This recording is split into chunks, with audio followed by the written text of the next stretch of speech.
আসসালামু আলাইকুম রহমতুল্লাহ। জানুয়ারি মাসের শুরু থেকে কর্মচারী কল্যাণ বোর্ডে শিক্ষাবৃত্তির আবেদন শুরু হয়েছে। তো অনেকে মোবাইলের মাধ্যমে অথবা আমার যে চ্যানেলে একটা কর্মচারী কল্যাণ তহবিলে শিক্ষাবৃত্তির আবেদন সংক্রান্ত একটা ভিডিও আপলোড করা হয়েছে, সেখানে জানতে চেয়েছেন আসলে শিক্ষাবৃত্তির আবেদন কোন শ্রেণীতে কত টাকা দেওয়া হয়।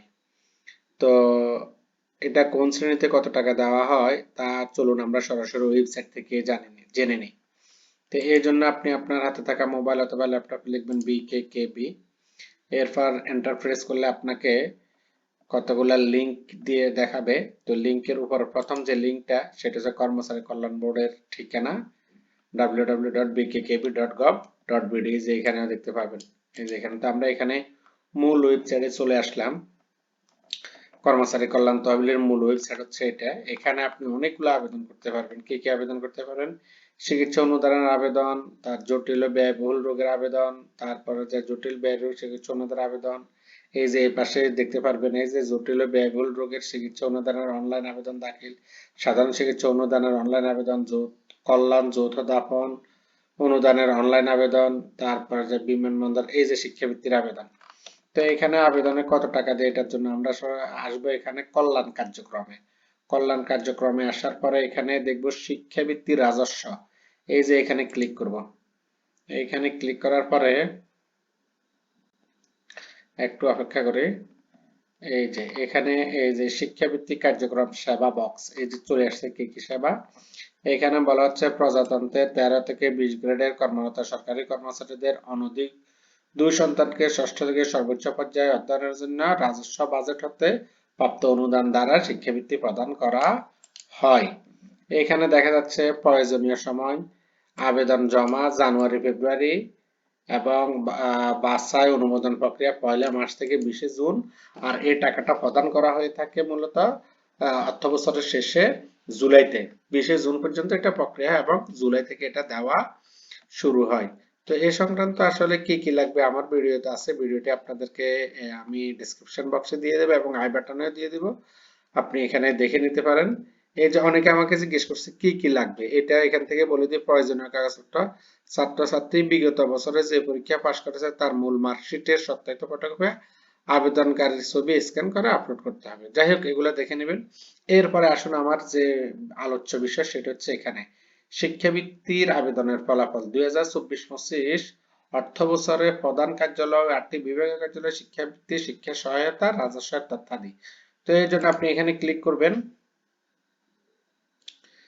একটু অপেক্ষা করে। হুম,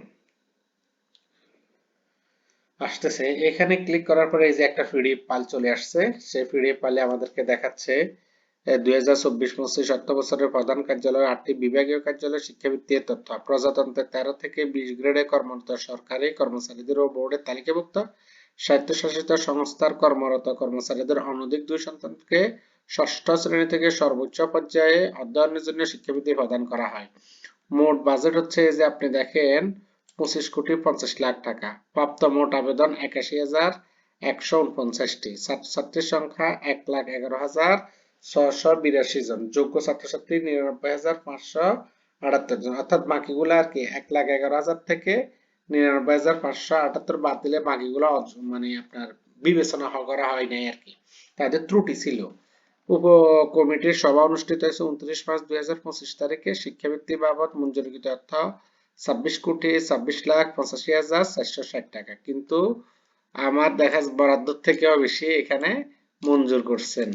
তো প্রধান কার্যালয়, বিভাগ কার্যালয়, সেবা প্রার্থীদের নামে মঞ্জুরিকৃত অর্থ সেবা প্রার্থীর ব্যাংক হিসাবে ইএফটি এর মাধ্যমে পৌঁছে দেওয়া হয়েছে ইতিমধ্যে। অর্থাৎ এটা 25 সালে, 24-25 মানে 25 সালের আর কি। তো সেখানে আমরা দেখতে পাচ্ছি যে ষষ্ঠ শ্রেণী হতে অষ্টম শ্রেণীতে পর্যন্ত 2,320 টাকা, নবম শ্রেণী থেকে এসসি পরীক্ষার্থী 2,520 টাকা, এইচএসসি ডিপ্লোমা 2,820 টাকা, BA, BBS, BSc, BBA, BSS 3,020 টাকা। এছাড়া এমএ, এমবিএস, এমএসসি, এমবিএ 3,820 টাকা। আর কৃষি প্রকৌশল চিকিৎসা বিদ্যা স্নাতক, স্নাতকোত্তর পর্যায়ে অধ্যয়নরত হলে 20 টাকা প্রাপ্য হবেন। তো এটা ছিল 24-25 অর্থ বছরে। আমরা যদি এখন আরেকটা অর্থ বছর দেখি, আসলে এক এক অর্থ বছরে এক এক রকম সিদ্ধান্ত দেওয়া হয়। আমরা যদি আরো একটা অর্থ বছর দেখি, তাহলে সেটা আমরা এভাবে দেখতে পারবো। তো এইভাবে মূলত আমরা শিক্ষাবৃত্তি পেয়ে থাকি। এই ছিল আমার ভিডিও। আমার ভিডিওটি যদি ভালো লাগে তো অবশ্যই লাইক শেয়ার করবেন এবং পাশে থাকবেন। আসসালামু আলাইকুম রহমতুল্লাহ।